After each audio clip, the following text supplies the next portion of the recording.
తోటల్లో పండే పచ్చని జీడిపిక్కలను తెల్లగా జీడిపప్పుగా ఎలా మారుస్తారు? జీడిపిక్క మనం తినే జీడిపప్పుగా మారడానికి ఎన్ని రోజులు పడుతుంది? ఎలా ప్రాసెస్ చేస్తారో చూద్దాం. ముందుగా రైతులు జీడి మొక్కల నుంచి జీడిపిక్కలను సేకరిస్తారు.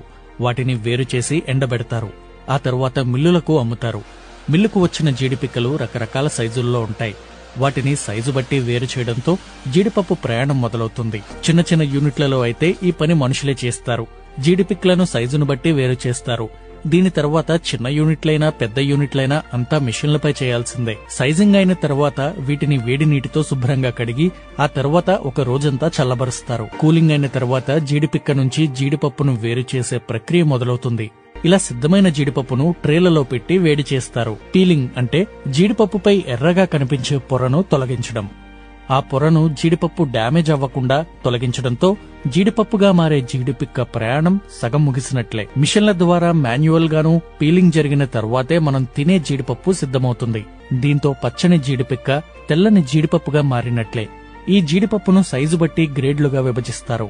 సుమారు కేజీ జీడిపిక్కలను ప్రాసెస్ చేస్తే 1/2 కిలో నాణ్యమైన జీడిపప్పు వస్తుంది. జీడిపిక్క తోట నుంచి ఫ్యాక్టరీకి వచ్చాక మనం తినే జీడిపప్పు తయారు కావడానికి సుమారు 8 రోజులు పడుతుంది.